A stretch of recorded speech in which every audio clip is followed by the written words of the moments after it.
The call to 911 came in at 10:14 p.m. A woman was on the line. Later, the report would list her name, Anna Vetrova. The dispatcher immediately noted that it was difficult for her to speak. She was gasping for air, her voice trembled, and her speech was punctuated by long pauses. She kept repeating the same thing. Her husband, Mark, had fallen down the stairs and she didn't know what to do. On the recording, you can hear how at some point she seems to lose control. One moment sobbing, the next trying to explain the details. He just tripped. He's not moving. At the end, you can hear her moving away from the phone, calling out to someone, then the sound of a falling object. While she was trying to talk, the operator asked standard questions. Is he breathing? Is there a pulse? Is he responsive? But Anna did not answer directly. She only repeated that he fell. In the background, you could hear a television, the clinking of glass, and then the sharp sound of a door opening. 5 minutes later, an ambulance and a patrol car were dispatched to the address. The log noted, woman in a state of shock, man unconscious, fall from stairs, presumably an accident. When the ambulance crew arrived, the door was ajar and lights were on all over the house. Mark was found at the base of the stairs, face down.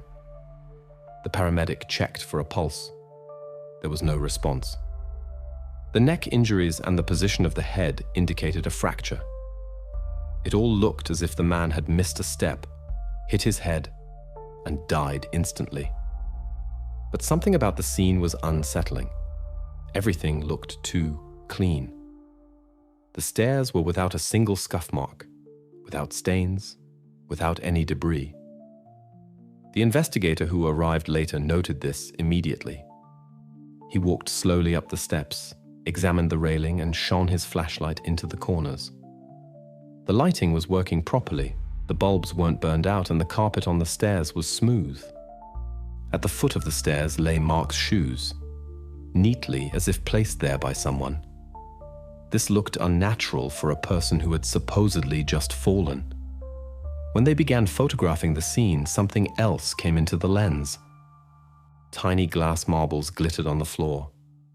10 of them, no more. They had rolled in different directions, quietly tapping against the baseboard. The investigator bent down and picked one up. It was transparent, with a blue streak inside.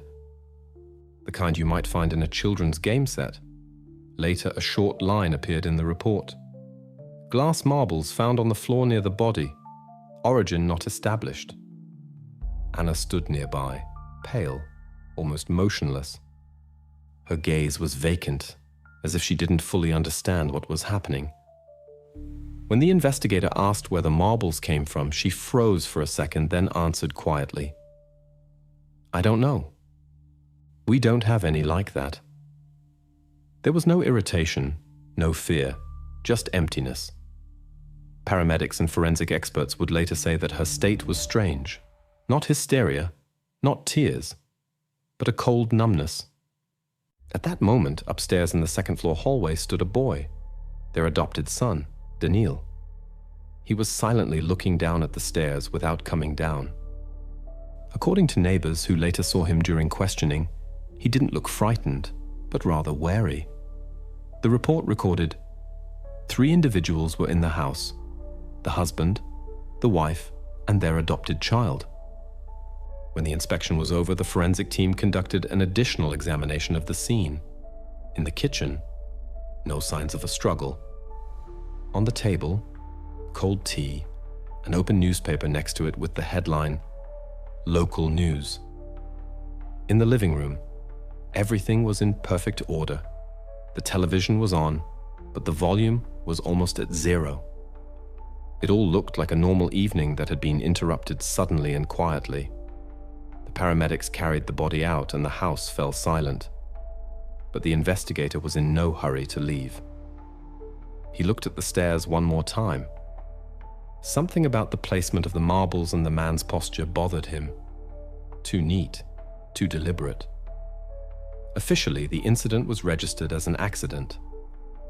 But that very night, a new clarification appeared in the report. Death under unexplained circumstances. Forensic medical examination to be scheduled. This wording changed everything. The Vetrovs' house became a subject of police interest. And the glass marbles that were found, the first thread in a chain of events that would soon lead investigators to a completely different picture. Later, one of the officers would say in an interview, "Back then, no one knew that these small details were the beginning of a story that was hard for even us to imagine." Thus began the investigation, where coincidence gradually gave way to design. And the outwardly prosperous family, Anna, Mark, and their adopted son, would find themselves at the center of a case that would change the very meaning of an accident. Anna and Mark Vetrov seemed to be what people call an ideal couple. Ordinary people without extravagance, without drama. They lived in a small house on the outskirts of the city where everything bespoke stability and predictability. There were no random objects in their home. Every shelf was neat, every item in its place. Mark taught physics in high school, and Anna taught history in middle school. They had been married for 12 years. It seemed they moved through life steadily, calmly, step by step, like people who weren't looking for thrills, but simply wanted to be happy. But what they didn't have had remained a sore subject for years. 8 years of trying. Consultations, examinations, clinics, all in vain. Each cycle of hope ended in the same disappointment. Anna would later tell her acquaintances that the hardest days weren't the visits to the doctors, but the return home, when they had to go on living as if nothing happened. Mark, unlike her, remained reserved. He didn't say much, didn't discuss the problem. He just started working late more often, sometimes staying behind at school to help students with academic competitions. Anna accepted this silently, but she understood what was between the lines. It was their way of surviving. The decision to adopt was not spontaneous. It matured slowly, almost painfully. Anna started reading forums, watching programs about families who had gone down the same path. At first, Mark was reluctant.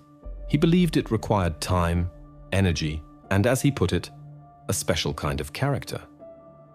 But over time, seeing Anna withdraw more and more into herself, he agreed. Their file at the foster care agency looked impeccable. The reports noted stable income, owned home, positive psychological tests, high level of responsibility. The committee found no reason to refuse. The couple gave the impression of people who were consciously moving toward their goal without illusions, but with a firm belief that they could give someone a home and care. The agency's psychologist even wrote in her conclusion, "The couple demonstrates emotional maturity and a readiness for adaptation. Motivation level, high. The family is socially stable. The marriage is harmonious." This conclusion effectively opened the door for them. 2 months later, they were scheduled for their first meeting. In early spring, they were invited to meet a boy named Daniil. He was 9 years old, quiet, calm, a little withdrawn. The first meeting took place in a room at the orphanage, a standard space with linoleum floors, faded toys, and the smell of cheap soap. Mark immediately felt awkward. Anna, on the contrary, seemed to come alive. She brought a bag of fruit and a board game. Daniil barely spoke, just watched attentively, first at Mark, then at Anna. After that meeting, they came several more times. Sometimes they just walked around the grounds. Other times they had tea with the caregiver. Everything was formal, on a schedule. The orphanage psychologist observed, took notes, and recorded the dynamics of their interaction. With each meeting, Daniil became more trusting, smiling more often. The report later noted, emotional compatibility, positive. The boy shows attachment to Anna, perceives Mark as an authority figure. The process took 3 months. After that, the Vetrovs filed an official adoption petition. A few weeks later, the court issued its decision. The petition was granted. From that moment, their family was complete, as they themselves would later say, long awaited. They prepared for this as if for something sacred. Daniil's room was furnished neatly. A new desk, a bed with a bright cover, posters of landscapes, a stack of books on the windowsill. Anna told a friend that for the first time in many years, she felt alive. Mark, though maintaining his outward composure, bought a camera and began to photograph everything. Their first walks, breakfasts, trips. They wanted to preserve every moment of their new life. The first few months seemed perfect. Neighbors saw them going for walks together, Mark pushing a bicycle, Anna standing by the gate waving.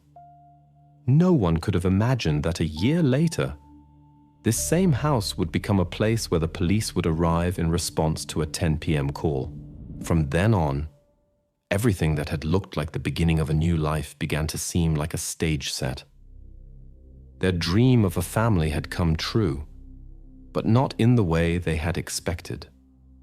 And what had seemed like a salvation gradually turned into a source of fear.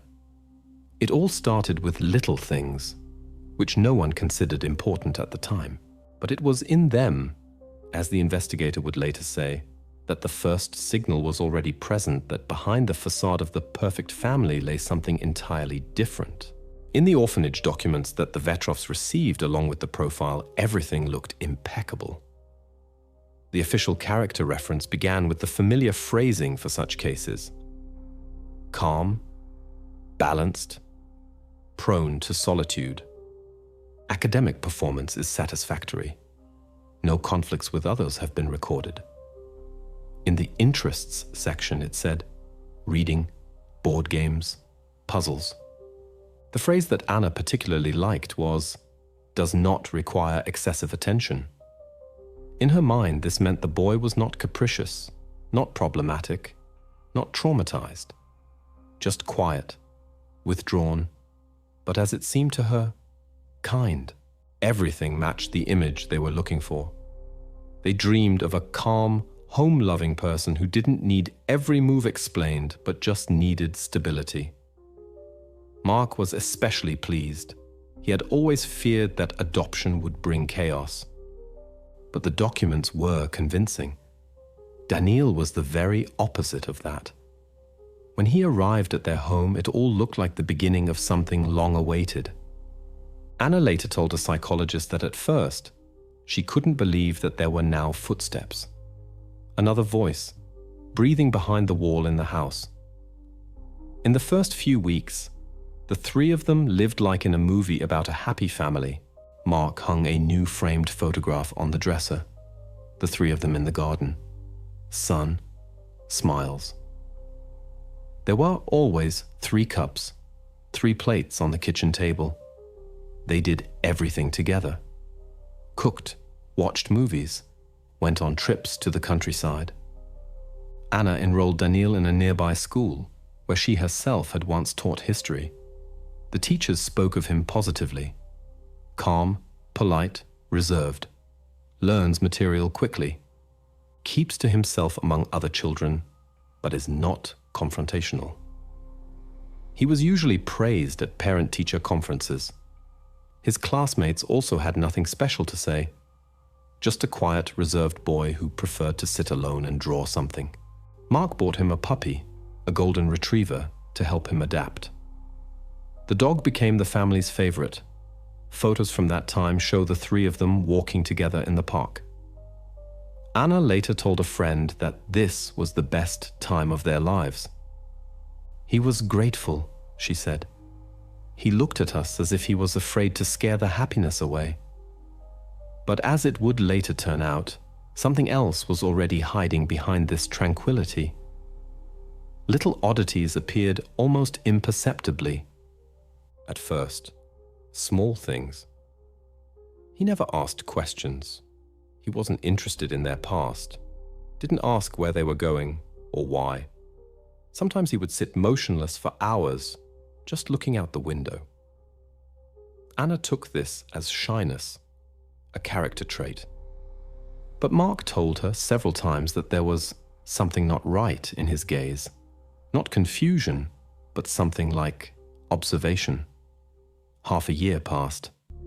Formally, everything was going perfectly. The social service conducted a checkup and confirmed that the adaptation was proceeding successfully. But just a couple of weeks later, the first unusual mention appeared in the school records. The psychologist's log recorded an inquiry from Anna Vetrova. There was a short entry. Reason: lack of emotional reaction. Cold demeanor. Shows no joy or fear. Does not seek contact. The psychologist suggested a few sessions. Daniil agreed, but spoke little. Sometimes he would just be silent, looking past the person he was talking to. Following the consultations, the specialist wrote, "Emotional detachment is observed. Reaction to stimuli is delayed. Possible post-stress behavior." Anna took a copy of the report and showed it to no one, not even Mark. At that moment, she decided it would pass, that everything could be explained by adaptation. But in reality, this was the first official evidence that something was happening in their home that went beyond the scope of a normal family story.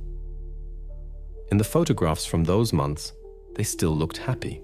But if you look closely, you can notice. In all the pictures, Daniil is not smiling. He just looks at the camera, calmly, steadily, without expression.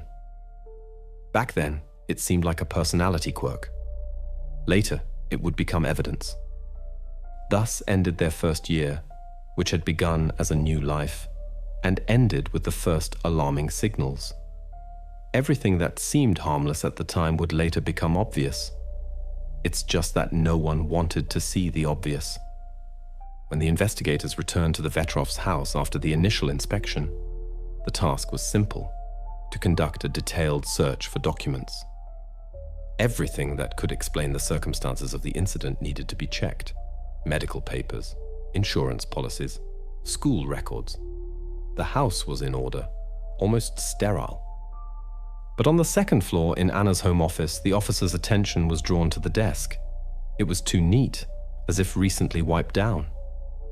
In the middle drawer, under a stack of school notebooks, lay a simple plastic folder. On it was written in marker, "Daniil, psychologist." Usually, such findings don't arouse interest. Every family has its own papers. But when the investigator opened the folder, it became clear that these were not just notes. Inside was a report from a private specialist dated August of that year, about 3 months before the tragedy. On the title page was the signature of a licensed psychologist, a seal, and a brief summary. The top line read, "Referred by parents due to difficulties with adaptation." What followed was dry, professional language, but every word of it was jarring. The report noted, "The subject demonstrates superficial social reactions. Emotional engagement is minimal. There is a lack of empathy when observing distress in others." It continued, "The behavior shows signs of manipulativeness, may consciously elicit trust from adults to achieve a desired outcome." And the last sentence in the recommendations section sounded particularly harsh. "An in-depth diagnostic evaluation for attachment disorder and possible antisocial tendencies is recommended." For the investigators, this was an alarming signal. The conclusions, which Anna had apparently kept secret, indicated that the problems had begun long before Mark's fall. Someone in this family already understood that there was something abnormal in the boy's behavior and was trying to figure it out. But the evaluation, it seemed, was not continued. The file contained no records or statements about subsequent visits. This document became the first thread that, when pulled, allowed the investigators to start seeing a different picture. If before the incident seemed like an accident, Now everything looked different, like a chain of events leading to an inevitable conclusion. Next, they started checking the school. In the administrative logs, they found a brief entry from the previous school year. The wording was dry. Incident in the classroom. Death of an animal. Person responsible. Not identified. It was about the school hamster which the children kept in the biology classroom. According to the teacher, the cage had been moved to the windowsill that day, and by the end of the lesson, the animal was showing no signs of life. The only one who had shown interest in it that day was Daniil. He had asked to hold the animal while the teacher was putting things away. There was no direct evidence of guilt, so the incident was written off as natural causes. For the police, this fact was important not in itself, but in context. The school incident, the visit to the psychologist, the strangeness in his behavior, it all indicated that the tension within the family had been growing for more than a month. On the outside, everything seemed quiet, but behind the facade of a perfect picture lay a long internal conflict. Anna, it seemed, knew more than she was saying. She had sought help, but was likely frightened by what she heard. Perhaps she tried to solve everything on her own, without attracting the attention of the guardianship authorities. And Mark, as would later be established from his correspondence, knew nothing about the private specialist's report. When this report landed on the investigator's desk, the investigation officially entered a new phase. Now it was not about an accidental fall, but about a house where, long before the tragedy, things had begun to happen that no one wanted to notice. Each of them, on its own, might have seemed insignificant, but together they formed an alarming system of signals. At that moment, the investigation did not yet know how far this folder would lead them, but it was from this point that the story began to unfold, in which everything, from neat notebooks to random toys on the floor, would turn out to be part of a single, very deliberate scenario. Anna Vetrova was brought in for questioning just a few hours after the incident. According to investigators, she was in a state of severe shock. The doctor on duty that night noted, "Speech is confused, emotional reactions, cries periodically." But at some point, once she had been calmed down a little, the first report was started. Anna said that the evening had been calm. Mark was fixing the handrail on the stairs. She was making dinner. Daniil was upstairs in his room listening to music. Then, a scream, a short crash, and silence. She ran out into the hallway and saw her husband at the bottom of the stairs. It all looked like an accident. The ambulance arrived 18 minutes later but was unable to help. It all sounded logical, but one detail immediately emerged in this picture that didn't add up. The duty investigator's report recorded, "At the base of the stairs, dozens of glass marbles were found, scattered across the floor. The kind sold in board game sets, but nothing of the sort was found in the house." The question was simple. Where did they come from? When Anna was asked about this, she replied that she was seeing them for the first time. She said maybe it was some trinket from old toys. But it was later discovered that similar marbles had been seen in Daniil's room. On his desk was a tin box, half filled with the same multicolored marbles. A few of them were lying right on the floor, as if they had recently fallen. The investigators decided not to jump to conclusions. It all seemed too strange to build a theory on, but they still recorded it as a possible detail requiring verification. After that, they scheduled a conversation with Daniil in the presence of a social worker and an educational psychologist. The transcript of this interview is preserved in the case file. It is short, but important. When asked where he was at the time of the incident, Daniil answered calmly, "In my room." To the clarifying question of whether he heard a scream or a fall, he said, "No, I had music on." A check confirmed the headphones were indeed plugged in, and the player was working. When asked about the marbles, he answered without a pause, "I used to play with them. I lost them. Maybe they rolled down the stairs. No contradictions were found in his words. His demeanor was steady, his intonation calm, his gaze direct. The social worker noted, emotional reaction is minimal, but not unnatural. For the investigation, this became a dead end. His words could not be refuted, and at the same time, they could not be verified. An inspection of the railing and steps revealed no signs of slipping or impact that could explain an accidental fall. Mark hadn't tripped, hadn't slipped. It was as if he had simply lost his balance. And the glass marbles at the foot of the stairs looked too deliberate to be a coincidence. The investigation found itself in a strange situation. On hand, an official psychologist's report documenting alarming behavioral traits. There is physical evidence, marbles that match items from the boy's room. There is witness testimony that casts doubt on the accidental nature of the incident. And all of it points to one person who can be neither legally nor formally considered a suspect.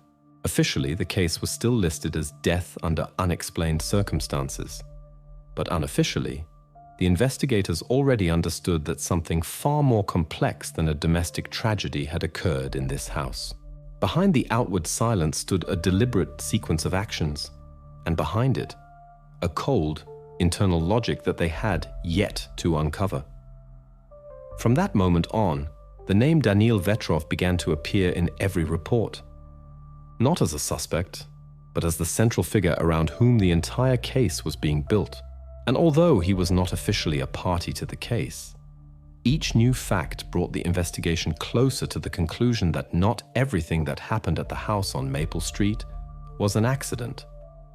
After the initial interrogations, the investigators decided to go further, to gather information from those who saw the family from the outside.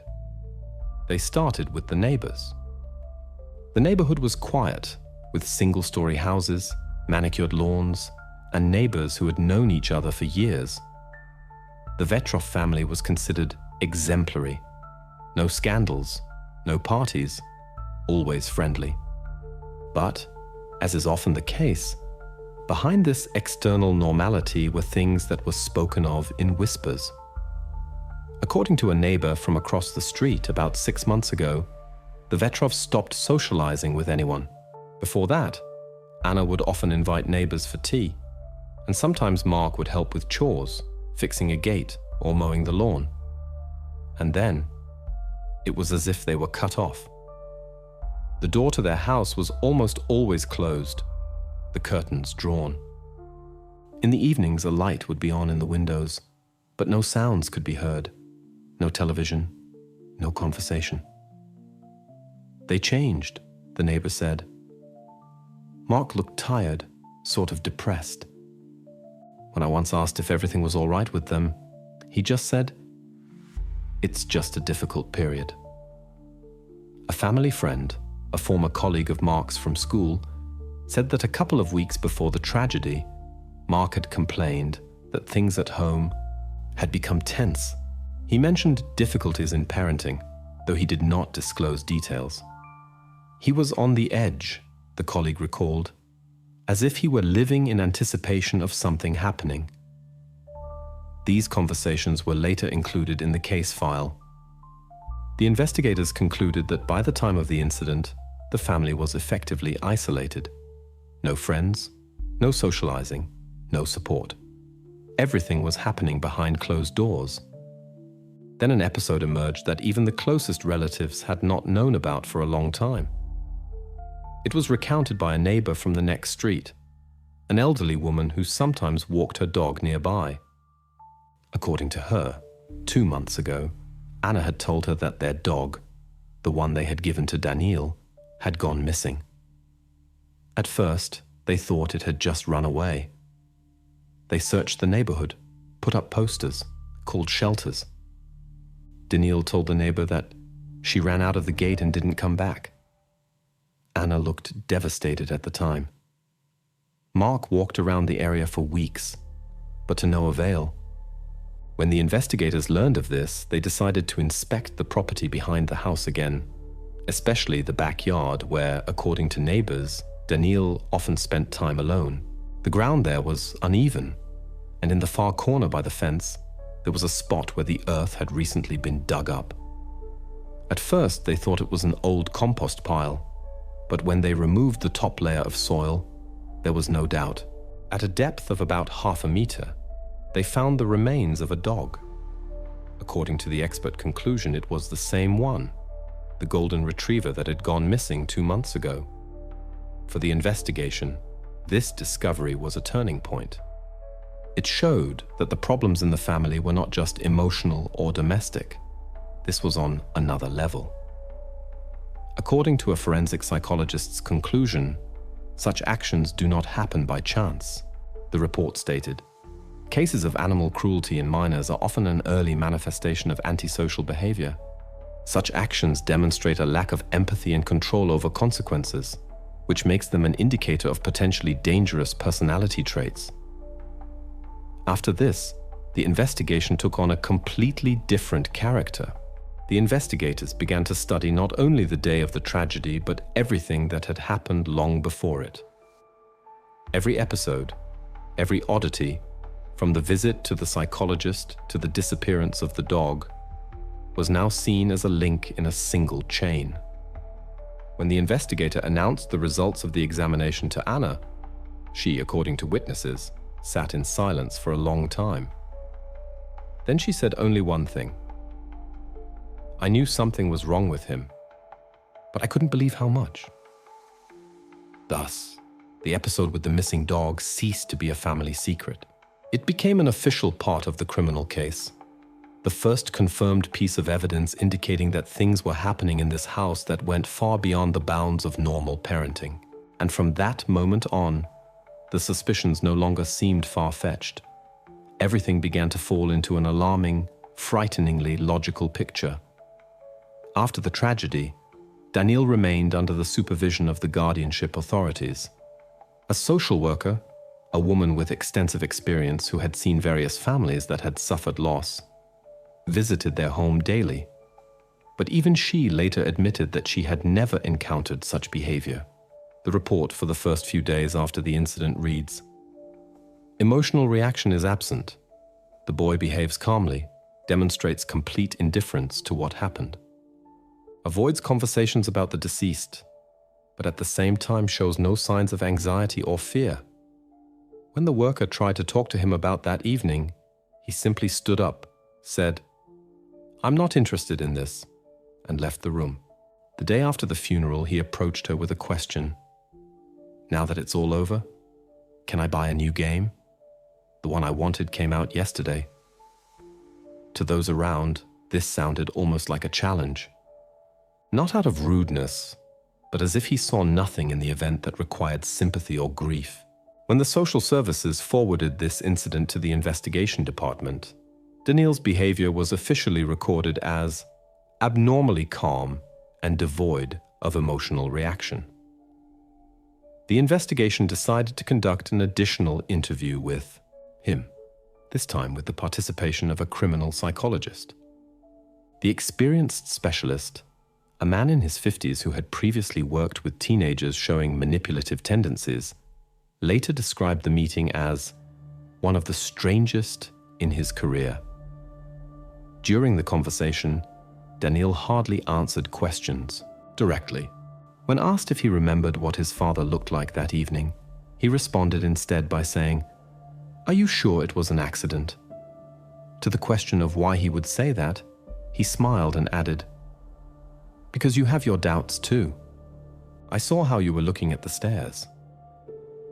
He was interested in the interrogation procedure, asking who had the right to question a minor and whether the police could record the conversation without a lawyer present. It seemed as if he had read about it beforehand. Several times he tried to steer the conversation to the investigator's personal topics, as if studying his reaction. When the psychologist tried to change the subject, Daniil said, "You just want me to say what you need me to. But I didn't do anything." A note appeared in the criminalist's report. The subject exhibits high intelligence, analytical thinking, and emotional detachment. capable of behavioral control and manipulative strategies. In other words, he was behaving not like someone being questioned, but like an observer, not like a witness, but like a participant who understands how an investigation works and uses it to his advantage. But it didn't end there. A few days later, the guardianship department received an official complaint. The author, Danil himself. More precisely, the document was filed through a social worker on his behalf. The text stated that police officers are exerting pressure, trying to blame a child for an accident and violating his rights. The complaint was well written, without errors, with precise phrasing from legal articles. A check showed that on the day the text was written, he had used the home computer and the browser history contained search queries.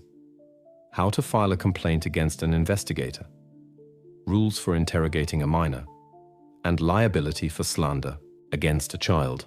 This document went to the Department of Social Protection and legally blocked any repeated questioning without official permission. In essence, Danil himself used the system to put a barrier between himself and the investigation. For the investigators, this was a cold shower. They were faced with a person who acted consciously, calculated his steps, and used the very laws that were supposed to protect him. Formally, he remained under guardianship, but in reality, he was controlling the situation. These events definitively changed the attitude towards him.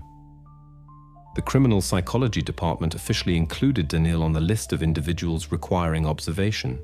His behavior was no longer seen as a reaction to stress. It had now become part of a theory according to which what happened could not have been an accident. For the first time, the investigation encountered a situation where their main suspect was not just unafraid of the investigation. He was studying it, step by step, like someone else's game where he knew all the rules and weaknesses. When the investigators realized that Danil was consciously manipulating the system, a decision was made to conduct a full search of his personal belongings. The house had already been inspected several times, but now the experts decided to examine everything, from notebooks to electronics. A standard set of items was seized from his room: school notebooks, books, a few comics, a construction set, a board game. Everything looked ordinary. No notes, no signs of aggression or strange interests. Just perfect order, neatly stacked things, as if everything had been specially prepared for inspection. At first glance, nothing that could indicate preparation for anything. But when they got to the electronics, the situation changed. He had two devices, a tablet and an old desktop computer. Both were password protected. Attempts to enter standard combinations led to nothing. Even his mother admitted she didn't know the password because Danil insisted that he needed his personal space. The devices were then sent to the cybercrime investigation lab. The experts cracked the password only after 2 days, and after the first analysis, it became clear. Everything that could have been deleted had been deleted. The browser history was wiped, temporary files were zeroed out, and the recycle bin was empty. For a boy his age, this looked too deliberate. But digital footprints do not disappear completely. The metadata of deleted files remained in the system logs, and it was there that the specialists found what became the turning point of the entire case. Among the fragments of recovered queries, they discovered dozens of phrases entered into search engines over the last 3 weeks. Some were harmless. How is a staircase in a house constructed? Why do people fall? What happens if you push someone hard? But then, something else. The experts found queries that could no longer be explained by simple curiosity. Among them were how to make a fall down the stairs fatal, household poisons with no taste or smell, punishment for minors in Russia, and can a 10-year-old boy go to jail? An analysis of the timestamps showed that these queries were made in Natsintasan the 2 weeks leading up to the tragedy, some late at night when his parents were already asleep. The computer would turn on for a few minutes, and the connection would be immediately terminated afterward. He acted cautiously, like someone who understood what he was doing. The experts also recovered a draft of a text file named Plan. It had been deleted, but fragments remained. It contained short phrases like notes. Wait until he is alone. Everything must look like a fall. Don't leave anything on the steps beforehand. The file was dated 8 days before the incident. This data became direct proof that what happened was not an accident. The investigation could no longer consider the theory of a domestic tragedy. Everything pointed to the fact that the boy had planned his actions in advance, calculated the details, and looked for ways to avoid responsibility. When the expert report landed on the investigator's desk, a decision was made to reclassify the case. The wording changed. Instead of death under unexplained circumstances, it became deliberate actions leading to the death of a person, committed by an individual who has not reached the age of criminal responsibility. Legally, this remained a complex area. A criminal case could not be initiated against a minor of that age. But for the investigation, that no longer mattered. What had previously been considered impossible had now emerged. Digital proof of intent. From that moment, the investigation ceased to be about a tragedy. It turned into a study of a phenomenon. The investigators were no longer trying to understand how it all happened. Now they were interested in why. After the data from the cyber forensic analysis was released, the investigation faced the need to take the next step. Formally, the case could not yet be sent to court until it was clear what state Daniil was in at the time of the incident. Therefore, a procedural decision was made to order a comprehensive forensic psychiatric evaluation. By court order, he was sent to a specialized closed facility for observation by a commission. The expert's task was extremely specific: to determine whether he was capable of understanding his actions, comprehending their consequences, and controlling them. In other words, where is the line between intent and disorder, between cold calculation and pathology?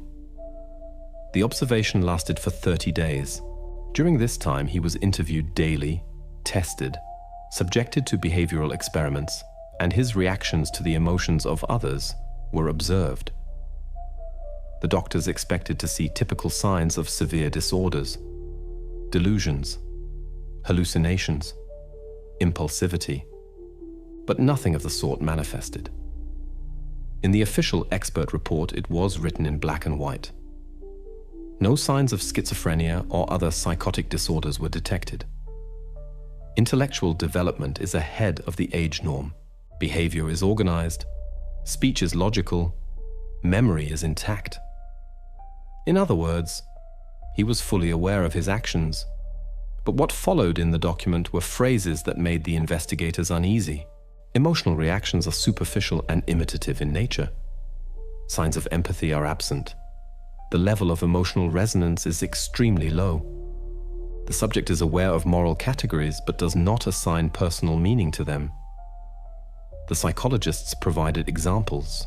When shown photographs of people in states of fear or grief, he correctly identified the emotions but showed not the slightest sign of a response. When asked what the person in the picture was feeling, he would answer calmly, "He is afraid." But he probably deserved it. Another time, during a test where he had to match actions with their moral assessment, he said, "If a person is in the way, he can be removed. It's not bad and not good. Just a solution." One of the experts later confessed, being with him felt like talking not to a child, but to a predator pretending to be human. It wasn't insane cruelty. It was rationality devoid of feelings. The commission's final diagnosis sounded like a verdict: emotional volitional personality disorders reaching the level of psychopathy. At the time of the act, the subject was aware of the nature of his actions, could control them, and foresaw the consequences. Legally, this meant one thing: he was sane. Not in the sense that he could be held accountable, His age still did not allow for it. But from a psychiatric point of view, his act was the result of a conscious choice. Not a fit of passion, not a breakdown, not an illness. When the conclusion reached the investigative committee, the triangle was finally complete. Motive, mechanism, and intent. It was clear how it all happened. The glass marbles found on the stairs could not have gotten there by accident. It was clear when he started preparing, 2 weeks before the tragedy, according to the digital trail. And now it was clear that all of this was done by a person fully aware of his actions. This conclusion became a turning point for the entire case. For the first time, investigators faced a situation where legal impunity met psychological awareness. They couldn't imprison him, but they couldn't declare him innocent either. From that moment on, the story ceased to be just an investigation into a death in the family. It turned into a question: what to do with someone who commits an act, understanding it completely, but lacking the age to be held accountable by law. When the investigation received the expert's conclusion, it seemed that the matter was almost settled. But the lawyers insisted on one last check, a formality, but a necessary one. They needed to make sure that everything that had happened couldn't be explained by what is called a biological shadow. That is, heredity. Until that moment, Daniil's personal file had remained sealed. The secrecy of adoption, the law, the protection of personal data. No one had the right to look into it. But now, by a court decision, an official request was made to disclose this information. The order stated, "In connection with the gravity of the circumstances and the need to establish psychogenetic factors, request information about the biological parents." A week later, the response arrived. An archival folder stamped "confidential" landed on the investigator's desk. The papers were yellowed with seals from 15 years ago. In the mother field, a surname, long since changed, no address. The documents indicated that the biological mother had given up the child at the maternity hospital without stating her reasons. Only a brief note from the doctor, mentally healthy, not registered with a psychiatrist. But then, another surname. The biological father. A criminal record for causing grievous bodily harm. 2 sentences, one for a fight involving a weapon. The character reference from the penal colony read, "Impulsive, does not control aggression. Prone to manipulation. Emotionally cold." He was released 2 years before Daniil's birth. After that, his trail goes cold. When the investigators received this information, a new theory emerged in the case. Perhaps what was happening with the boy was not a result of his environment, but a continuation of a chain, a genetic predisposition, an inherited coldness, some internal defect transmitted like a virus. This hypothesis became a temporary explanation. To some, it seemed to offer a form of salvation. If everything was predetermined, then it was not he who was to blame, but the blood he came from. Later, the press would use the phrase, "The son of a criminal repeated his father's fate." But for the investigation, such words were just mythology. They ordered an additional expert examination. A commission of psychiatrists was to assess whether heredity could explain his actions. The experts approached this coolly. In their conclusion, they wrote, "Heredity can increase the risk of certain forms of deviant behavior, but it does not determine the nature of the act. The impulsive aggression characteristic of the father and the calculatedness shown by the subject are of different natures. The former is an outburst. The latter is control." Another section of the report contained an important phrase. "At the core of Daniil's behavior is a conscious choice of a model for interacting with the world, not a biological defect.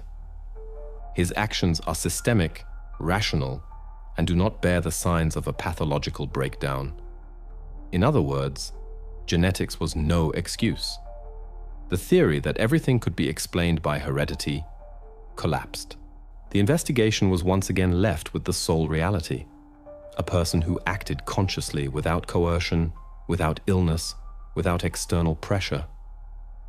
This moment was a turning point not for the case, but for the perception of the whole story. The investigators, who had still hoped to find a justification, realized they were dealing not with a product of the environment, not a mistake of the system, and not someone's tragic fate. They were dealing with a personality that had chosen its path. After this information was revealed, the case moved from the legal to another plane, the psychological. All that remained for the investigation was to try to understand not how it happened, but why. After the failure of the heredity theory, the investigation decided to go in another direction, into the past. Not the genetic past, but the biographical one. The things that shape character, that leave imprints, and if not nature, then perhaps nurture. Officially, there had not been a single alarming episode in Danil's file before his adoption. The character references from orphanage number 4 stated, obedient, polite, non-confrontational, enjoys board games, is neat, tends to keep to himself in a group but does not cause concern. And it would have remained that way if one of the investigators hadn't decided to check not only the personal file but also the institution's internal documents. Thus, a request was sent to the prosecutor's office. Provide the incident logs and medical records for all the years Danil was at the orphanage. Formally, this was a breach of bureaucratic routine. No one usually digs through old journals with dusty covers. But it was there, in one of the volumes under an old number, that they found an entry made in a careless hand. Incident on the playground. Student V, 7 years old, fell from the monkey bars, forearm fracture. Witness, Vetrov D, 7 years old. Version, accidental fall. At first, no one paid it any mind. Plenty of kids fall on playgrounds. But a note at the bottom of the page caught their attention. The child refused to give a statement in the presence of the caregiver. Asked to speak with the director one-on-one. After the conversation, stated that no one was to blame. The investigators found the director, now retired. She admitted she remembered the incident vaguely, but she remembered Danil's face, calm, almost indifferent. She said what struck her then was how he showed no fear, no regret. Only asked, "He won't take my toys anymore, will he?" After that, the subject was closed. The investigation decided to find out if the boy who was injured on the playground was still alive. They found him. He had grown up, was living with another foster family, and barely remembered the past. But when, in the presence of a psychologist, they told him why they had come and showed him a photo of Vetrov, he fell silent for a long time. Then he said quietly, "He pushed me. We argued over a toy car. He said it was his. I didn't give it back, so he just pushed me off. And then he said if I told, he would do worse." The psychologists recorded his reaction. His hands were trembling, but his words were coherent. There was no doubt. Memory had preserved not an accident, but fear. This episode became the investigation's first confirmation that Danil's behavior was not spontaneous and not the result of trauma in the Vetrov family. It was a stable, repeating pattern. After this incident, the investigators reviewed all the reports from the orphanage. It turned out that Danil had been involved in strange situations several times. His roommates were constantly changing, supposedly due to incompatibility of character. One of the caregivers mentioned that the boy liked to watch others for long periods, but rarely played himself. Another said that he often asked adult questions about punishments, about why people get fired from their jobs, and how you could make someone disappear but not die. At the time, no one gave it any thought. It seemed the child was just too well read, Now, against the backdrop of what had happened, everything formed a different picture. The incident with the monkey bars, the cold questions, the detachment, these were not isolated oddities, but the first signs of behavior that would later manifest in its entirety. The investigators entered the episode into the case file as a previously unexamined event indicating a similar modus operandi. In a legal sense, it carried no weight, but psychologically it became the key. Now they understood that it had all started long before the adoption. When these materials were placed in the folder, the case ceased to be just the tragedy of the Vetrov family. It became the story of a person who was formed in silence, unnoticed, in the corner of a dormitory in an orphanage. A story where evil is not born suddenly, but patiently matures. Observing, listening, learning. The next stage of the investigation was meant to answer what remained unclear even to the experts. Why? The final meeting took place in a closed room, without cameras, without microphones. Just a stenographer and two specialists, a forensic psychiatrist and an investigator. The atmosphere was tense, almost clinical. The goal of the meeting was not to extract a confession. From this point on, the investigation no longer needed to prove anything. All the evidence and conclusions had been gathered. They just needed to see how he would react when he realized that the deceit no longer worked.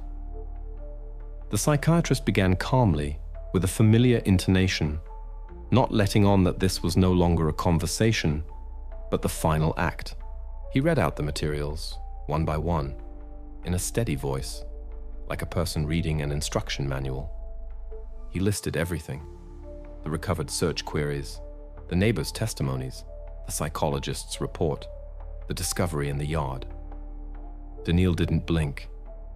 He sat upright, not lowering his gaze. At that moment, it felt as though it wasn't he who was under observation, but everyone else. When the words about the incident at the orphanage were spoken, where another boy was injured, something in his face changed ever so slightly. A barely perceptible movement of his lips, a short intake of breath, as if of irritation, barely contained. And only after the psychiatrist added, "Now we know that you lied then," did Daniil lower his eyes and say quietly, almost without emotion, "So he told after all."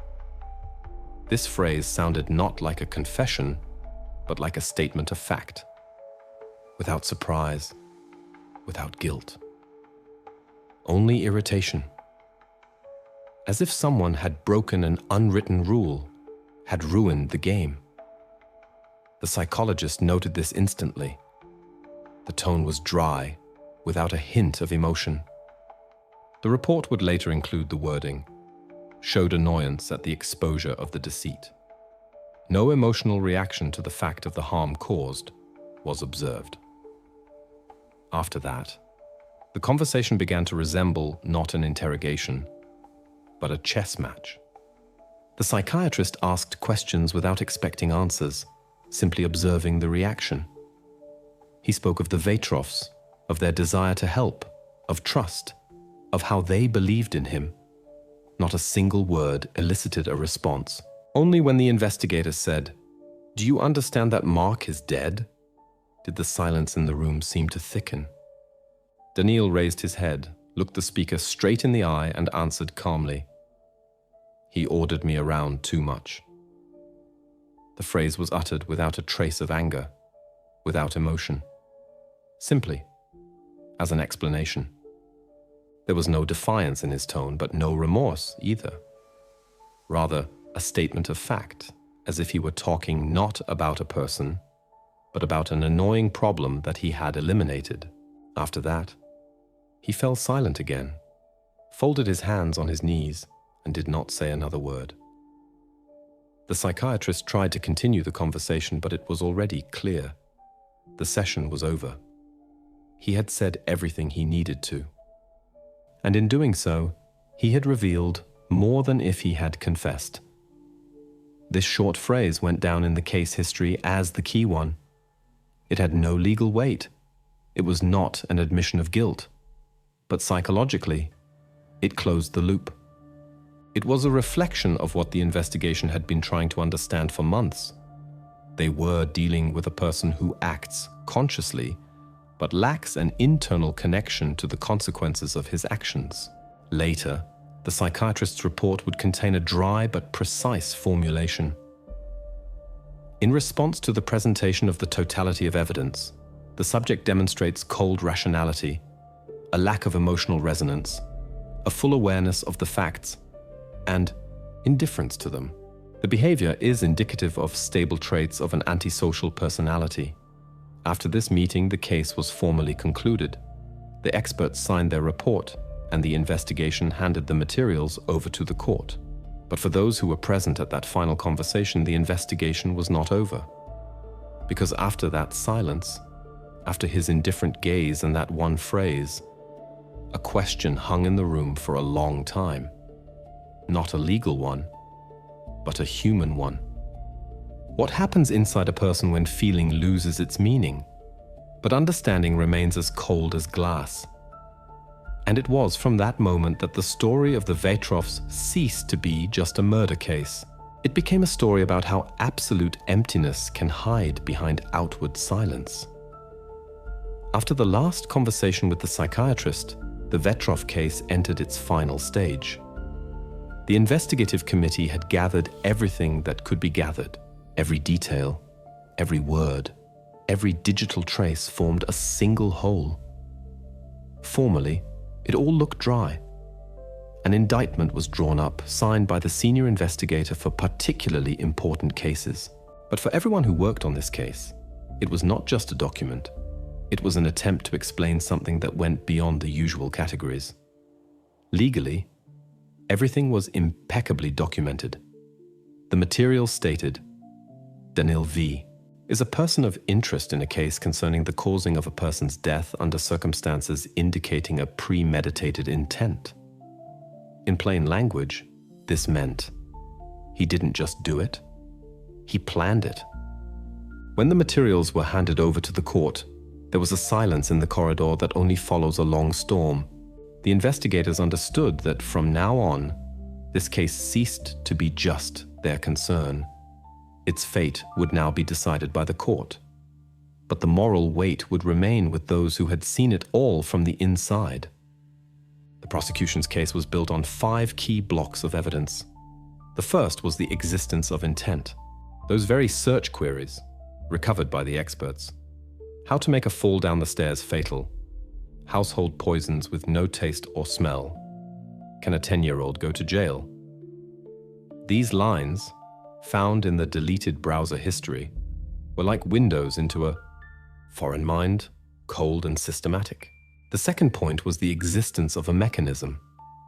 The glass marbles found on the stair landing perfectly matched the composition of those that were in his room. The analysis showed this was not an accidental find, not a toy, but a deliberate tool chosen to create the appearance of an accident. The third point was the existence of a stable pattern of behavior. The incident with the dog, which he tricked and locked in the basement, and the story from the orphanage where another boy was injured after a fall. These 2 episodes showed that his actions were not a single outburst but had a recurring pattern. Conflict, punishment, concealment of tracks. Fourth was the psychiatric evaluation. The experts confirmed. At the time of the act, he was fully aware of what he was doing, could control his actions, and understood the consequences. There was no breakdown, no state of passion. Everything happened under control, step by step. And finally, the 5th point, indirect confirmation of motive. The phrase he uttered during his last meeting with the psychiatrist, "He ordered me around too much." It did not have the force of a confession, but in the context of the case, it sounded like a cold explanation of what had happened. Together, this evidence formed a chain from which not a single link could be removed. None of them was decisive on its own, but altogether they created a complete, closed picture. The investigation considered the accident theory to be definitively refuted. Now everything pointed to the fact that this was a conscious, carefully planned act, committed without external pressure. However, it was precisely here that a new problem arose, no longer investigative, but legal. The court faced a question for which Russian law is almost unprepared. The accused, according to his passport, was a person who was formally not subject to criminal liability. He had not reached the age at which the law allows for prosecution, but in essence, in logic, in all signs of conscious behavior, he acted like an adult. This case became a precedent.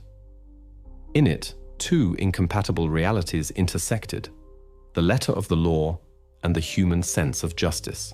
The investigators understood that the court would have to decide not just a question of guilt, but a question about the limits of the system itself.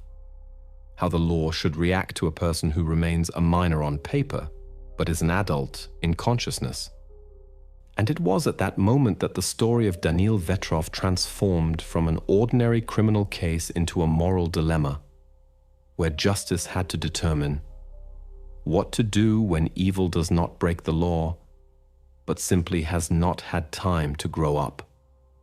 When the case reached the court, everyone involved in the investigation knew the main scene was yet to come. This was no longer a trial about facts. Now, it was about meaning. Anna Vetrova was called to testify, the one with whom the story began, who had once called him her son. Her testimony became not the legal, but the human center of the entire process. She entered the courtroom slowly, as if each step took effort. In her hands, neatly folded papers, but she began to speak without them. At first calmly, almost detached. She spoke of how she first saw Danil, quiet, attentive, a little wary. He seemed mature beyond his years, spoke politely, chose his words. At the time, it seemed to her that there was a special maturity in this.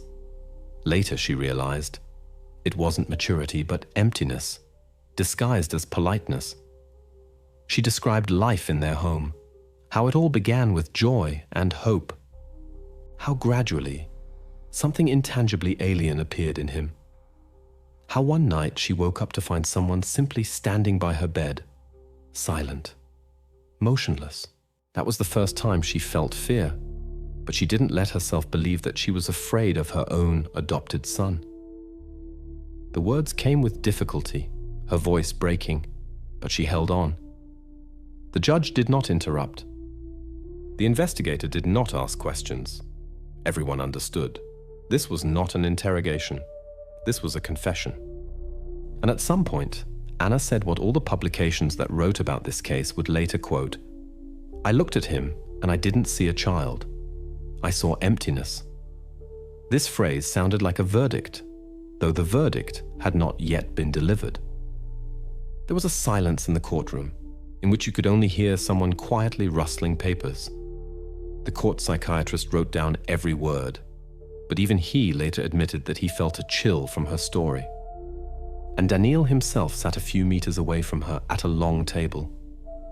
The court transcript recorded, "During the victim's testimony, the accused showed no emotional reaction, did not look in the direction of the speaker, and was busy drawing in a notebook. On the sheet of paper, repeating geometric shapes. He reacted neither to the words, nor to the silence, nor to the stares. It seemed that what was happening did not concern him. Sometimes he would turn his pencil as if checking how well it was sharpened. Everything was happening around him, but not to him." This moment became a living confirmation of all the expert conclusions: emotional detachment, a complete lack of empathy, an inability to sympathize. When the judge asked Anna to clarify whether she wanted to file a civil suit, she nodded and said quietly but clearly, "Yes, for the annulment of the adoption." Lawyers explained that such decisions are rare, but the law allows it. The procedure ran parallel to the main case. The court granted the claim, and at the moment the judge read out, "The decision on adoption is to be annulled. All legal rights and obligations between the parties are terminated." It was not only the legal, but also the human story of this family that ended. Anna left the courtroom without looking back, and Daniil remained seated, just as calmly as if he were listening to something irrelevant. Not a single muscle on his face twitched. This moment was later called the legal unmasking in the case files, because it was then that everything that had been built on love, trust, and faith finally crumbled. The family dream with which it all began turned into an empty form, a document crossed out by a court decision. But for the investigation, the story did not end there. There was one last question ahead. What to do with someone whom the law cannot judge, but conscience will not allow to be let go? The investigation approached its most difficult part, reconstructing the events of the evening of November 5th, the very day everything fell apart. According to Anna Vetrova, the morning started calmly, but by lunchtime tension had arisen in the house. Mark had reprimanded Daniil for the mess in his room. At first glance, a typical family scene, one of thousands. But it was on this day that investigators saw the point where a mundane detail turned into a catalyst. Anna's diary entry read, "He got offended, locked himself in his room, and didn't speak to me all day." It later became known that the cause of the conflict was not just the untidy space. Mark had taken away his tablet, promising to return it in a week. For Daniil, this was not just a punishment, but, as he would later say, a demonstration of power. From that moment, he stopped responding to his parents' words and appeared outwardly calm. But according to psychologists, it was this calmness that marked the beginning of his internal decision. According to the investigation, after dinner, he went to his room. Anna went to the kitchen to make tea. Mark went up to his office to finish some work. Less than 20 minutes passed between these events. In this interval, Daniil took a small box of clear glass marbles from his closet, the very one where the remnants of an old board game were kept. Investigators would later determine that it was traces of these marbles that were found on the stairs. He went out into the hallway, acting, it seems, very quietly. He scattered the marbles on the top step of the stairs, in an area where the soft evening light fell and where they would be impossible to see if looking from below. The entire action, as a subsequent reconstruction showed, took less than a minute. Not a single extra sound. No signs of haste.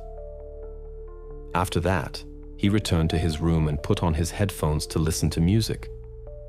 The headphones became his shield. Experts would later note, the choice of loud music was not accidental. It creates an alibi by sound. The person demonstrates that they heard nothing. When everything was ready, he called Mark from his office. His voice, as Anna recounted, sounded calm, without alarm. He asked, "Dad, can you help me get a book from the top shelf?" It was an ordinary phrase containing neither a plea nor fear. Just a mundane request, behind which lay a precise calculation. Mark came out of his office, went downstairs and started climbing the stairs. The subsequent seconds are known only from Anna's testimony. She heard a loud thud, the sound of a fall, and then silence. It all happened in an instant. At that moment, Daniil remained in his room. He didn't run out, didn't call for help. Only a few minutes later, when Anna screamed, did he come out and stand at the top of the stairs, watching. On his face, no fear, no confusion, only cold attention. Later, during a crime scene reenactment, the reconstruction of events confirmed. Everything matched. The position of the marbles, the angle of the lighting, the spot where the slip occurred.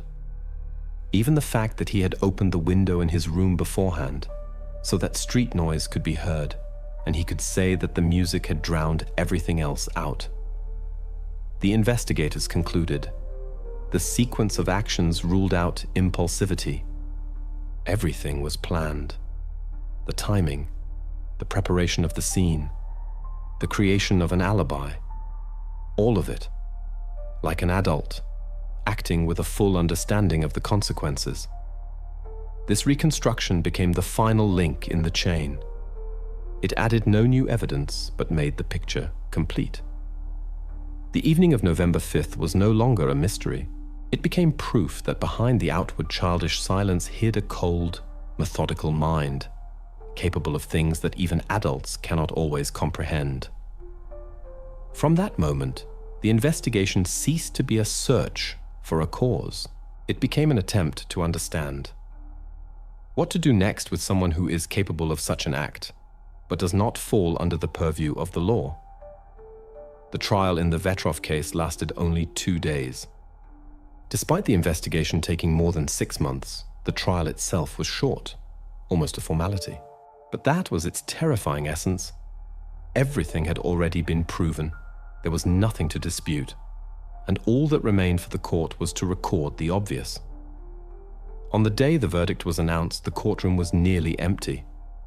Only the judge, the prosecutor, a court-appointed lawyer, and a representative from the Commission for Juvenile Affairs. Anna Vetrova declined to attend. She sent a written statement requesting not to be called to the courtroom and for the details not to be read in her presence. The clerk read out the conclusions, records, and character references. His voice was monotonous, but this only made each word cut deeper into the silence. The verdict was formulated in a legally impeccable and yet completely paradoxical way. The court found it established as fact.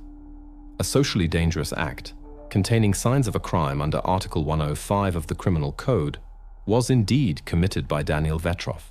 His actions were classified as premeditated, thought out, with a full awareness of the consequences.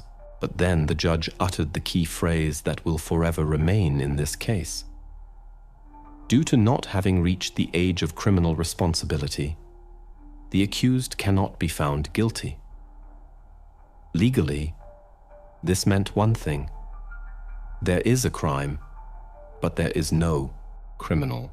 All that the justice system could do was apply educational measures to him. And this decision, from the point of view of the law, was the maximum possible. The court ordered him to be sent to a special closed-type educational institution for minors exhibiting persistent antisocial behavior. The decision stated, "The measure is appointed for the purpose of correcting emotional volitional disorders, forming socially acceptable models of behavior, and preventing recidivism." In reality, this meant placement in a closed boarding school with round-the-clock supervision, where education has long been replaced by control. The term, the maximum provided by law, until he reaches the age of majority. In simple terms, 8 years. 8 years within walls where the doors lock from the outside and the windows open only halfway. A few minutes of silence followed the verdict. The judge closed the case. The prosecutor gathered his papers. Only the last entry remained in the record. The decision comes into force immediately. Daniil was led out of the courtroom without handcuffs, without a convoy. Formally, he is not a prisoner. He is simply being sent to a special type of institution. But it is precisely here that something arises that causes alarm even in people accustomed to the darkest stories. The law believes that 8 years is enough to re-educate, but the experts who worked on the case admitted in private conversations, this is not a case where time heals. This is not someone who can learn empathy or pity, and therefore the outcome sounds particularly sinister. When he turns 18, he will be released as a citizen with no criminal record in the eyes of the law, without a conviction, without the status of a criminal, without restrictions. Clean before the law, but not before history, not before those who saw his eyes when he spoke his last words during the interrogation.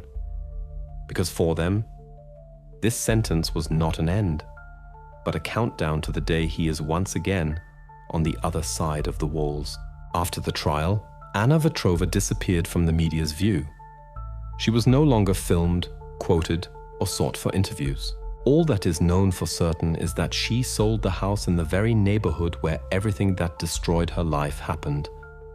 The house she had once spoken of with such warmth now seemed alien to her, soaked in a past that was impossible to clean. She resigned from the school where she had worked for more than 10 years, and almost immediately after, she changed her surname. In her new place, no one knew her, and that was exactly what she needed. She simply began to live under a different name, without memories, without the surname that carried a trail of newspaper headlines. Those who knew Anna before remember that, after the trial, she seemed to have ceased to be her former self. Before, energetic, with lively eyes, with a quiet sense of humor. After, calm, polite, but as if absent. She did not maintain contact with Mark's relatives, did not return to her hometown, did not give a single comment. And only once, 2 years later, her name flickered in a charity report, a donation to a fund helping families raising foster children, under a different surname, but with a mailing address that matched the city she had moved to. This was her way of putting a final stop to it, not through words, but through action. There are no other mentions of her in official sources, and perhaps therein lies her only chance for peace. But the case itself found no peace. The story of the Vetrovs became one of the most discussed in the legal and psychological communities. Publications came out for months. Lawyers argued whether the age of criminal responsibility could be revised. Psychologists spoke of the failure of the guardianship system, and educators about how no questionnaires can detect the coldness behind politeness. Society, for the first time, faced a situation in which the usual categories, victim, guilty, child, monster, ceased to work. After this case, inspections began in orphanages, especially in those where children are placed under guardianship. The results were alarming. In many institutions, psychological tests were conducted formally and reports were tailored to fit convenient templates. Several employees of orphanage number 4, the one where Danil was raised, were fired. The documents dryly stated, for negligence and a formal approach to assessing wards. But everyone understood. This was an attempt to patch up something that had long been cracking. However, the most powerful consequence of the case was not the dismissals or the draft laws.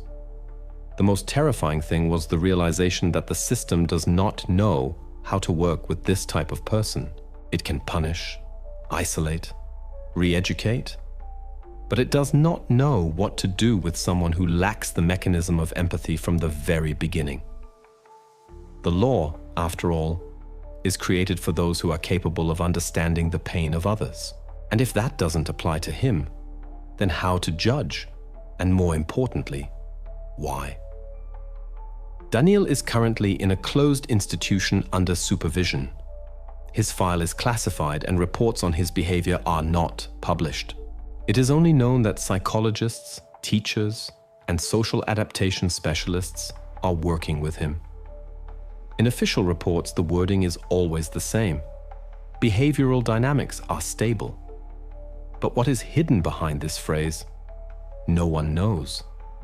All that can be said for sure is that he is growing up, maturing, reading books, studying. With each passing year, he gets closer to the age when the doors of this institution will open. Then, legally, he will be an ordinary citizen. Without a criminal record, without restrictions, without a past on paper. And society, meanwhile, tries to forget, but cannot. Because behind all the articles, diagnoses, and court rulings, one thought remains that is impossible to shake. The system has drawn a line, but the story itself has not. Because no one yet knows if it is possible to fix someone who, from the very beginning, did not understand what bad means. Or if, all this time, the country is simply waiting for the one who once calculated his every step to be released, and to start calculating again.